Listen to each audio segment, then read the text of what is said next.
What's up, everybody? It's your boy Kage Nate, and today we are talking about the 7 fixes that Wuthering Waves needs in order to be that S-tier game we all know it can be. This list is not just based on my experience with the game, but the complaints I've heard echoed all throughout the community. Stick around to the end of this video and let me know, do you agree with my suggestions? Let's get into it.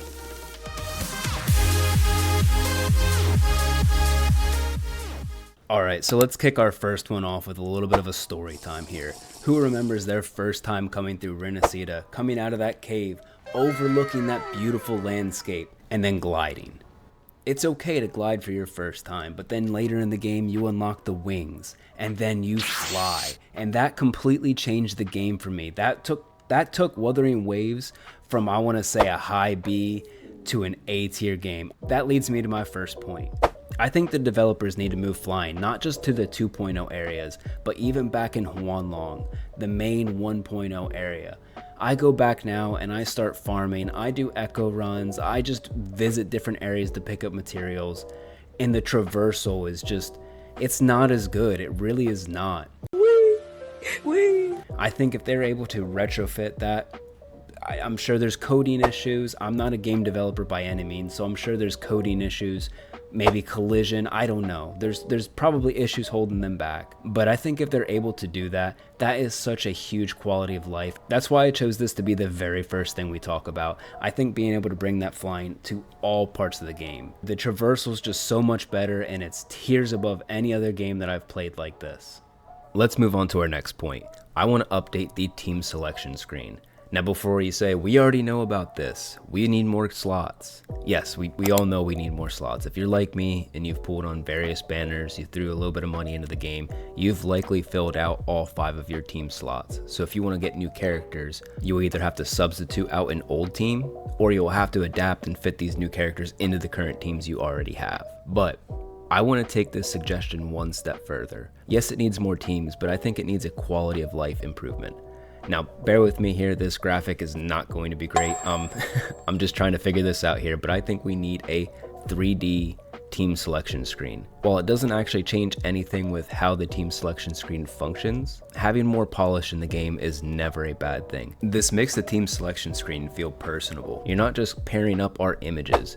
You're now putting 3D models of characters together. And when it's all said and done, I think adding any polish or refinement to this game can never be a bad thing. And while we're on the topic of teams, I would be remiss if I don't mention the state of our 4-star characters. We haven't received a new 4-star character since Lumi. Lumi was released back in December of 2024. And before that, the most recent 4-star we received was Yuhu, and that was back in October of 2024. It's been so long since a new 4-star has been added to our roster outside of the original 4-star cast. Things need to change. With the state of team building in Wuthering Waves becoming so specialized, we have our Aero Erosion teams, we have our Spectral Frazzle teams, we have the new Premium Fusion team. It's hard to build these teams when they're so reliant on their limited 5-star characters. You either need to spend money, get very lucky, or sacrifice playing some of these very fun comps. Like for my account personally, I haven't pulled a single Havoc character because I decided I wanted other teams on my account. And I don't have enough limited pools or funds for that matter to try to pull every character and every comp in this game. What I would like to see from Kuro is start providing alternatives to the 5-star characters. They don't need to be a 1-to-1 replacement, but at least a viable alternative. That way we're able to build these teams. That's really the key here, is we want to be able to build these teams and play with them, and not everyone can get every 5-star they're looking for. And this leads me to my next recommendation. We need to include a pity counter in our game. This seems like it's just a simple change, something they can just implement. I'm pretty sure the beginner banner already has a pity counter. It's something you could just add right on, and then it would prevent us from having to go into our convene records and then count how many pages. It's a small change, it's really just a quality of life, and since it's already in the game, I don't see why we can't just incorporate this into our normal banners. It seems like a pretty easy fix. So in the spirit of showing off my graphic design abilities, check out my example. Beautiful, right? And speaking of simple updates, I would like to see Kuro update the databank echo tracker. I want to see them update this so we can track by set, not just a specific echo. Right now, we can see our 3 cost and our 1 cost echoes, and if you click on their photo, it'll take you to the echo, and then you can detect it and find where it's at in the world. However, I think there's a better way to go about this. If you're able to click on the 3 cost or the 1 cost, it'll focus on all of those echoes in that category and find them closest to you. Same tracking system, but instead of just doing 1 echo at a time, it'll do any in that category. That way it cuts out any inefficiencies, because right now I can go look for those 1 cost echoes and I'm traveling all over the map to try to find them. This seems like it's such a small change, but the quality of life and the echo farming optimization this would be significantly better than the current system. Speaking of farming enemies, let's talk about farming boss materials, both the regular boss materials and the weekly mats. I think you should be able to transmute any of your extra materials. How many times have you gone to a boss only needing like 2 or 3 more materials, but the minimum they drop is 4, and then you get 5. So then after you level up a character entirely, you have 3 extra mats per boss. Yes, you can save them for characters that are coming down the road. Sometimes it's nice just to take those extra materials and convert them even at a lower rate, 2 to 1. Use 2 of the old boss materials to create 1 new boss material. This would help clear up bag space, and it would help for farming materials for those newer characters coming out, because sometimes they're bosses you don't have access to until the day of, and then it saves on energy because you can change old materials into new. Other games do this, and I think it's a good idea. It's a small quality of life that I would really like to see implemented in this game. Now, last but certainly not least, one thing I want from this game is to extend their trial resonator system. Either that or add in a target dummy system into this game. You don't know how many times I've wanted to test out a character before pulling them, only to go into the trial system, do 1 ultimate, a couple skills, and all the enemies are dead. I feel like I don't get to fully enjoy or fully understand what the character's about, what a rotation looks like with their trial team. Either extending this trial, adding in a simple boss, or just add an option to continue the wave mode afterward, where you can just keep fighting wave after wave. That way you can do a rotation or 2 and see what a character's all about.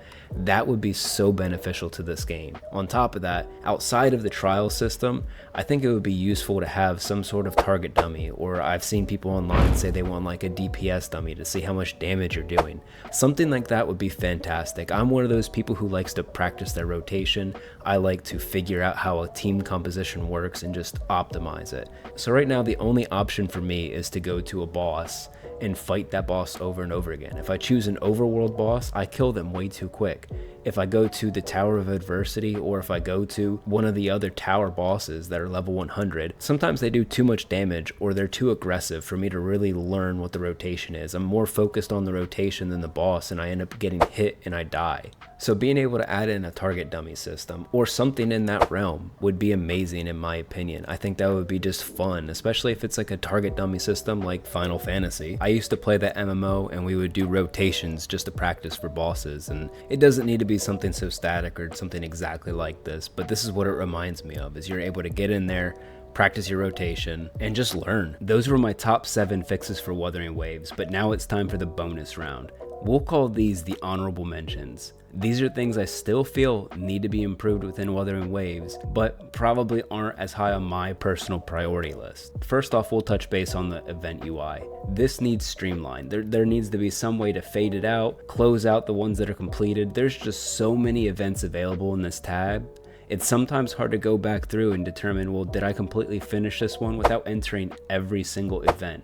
It would be nice if once you actually completed it or collected all the rewards, that it would be dropped down into a completed area or faded out. Next, we'll touch base on tuning and synthesis quality of life. Just that menu itself, there's so many different clicks that you need to do to either upgrade lower material into the higher one so you're able to fully synthesize and upgrade characters, or in tuning itself, when you level up an echo, you need to go to a separate menu to then tune the echo so you can see what the substat rolls are. Both of these need a quality of life improvement, whether it's something as simple as having a switch where you can just automatically level up the materials, or a faster method of doing it. It just needs a slight tweak is all I'm thinking.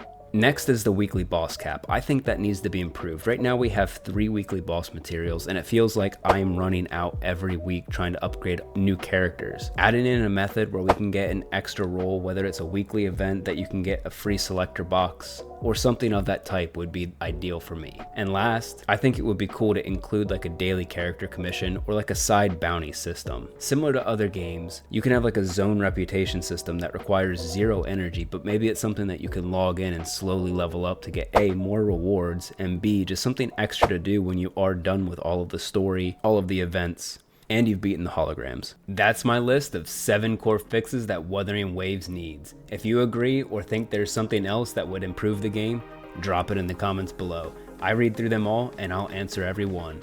If you found this helpful, like the video and subscribe, because every little bit helps a new channel like mine. And with that, I hope everybody has a great day. Until the next one. Peace.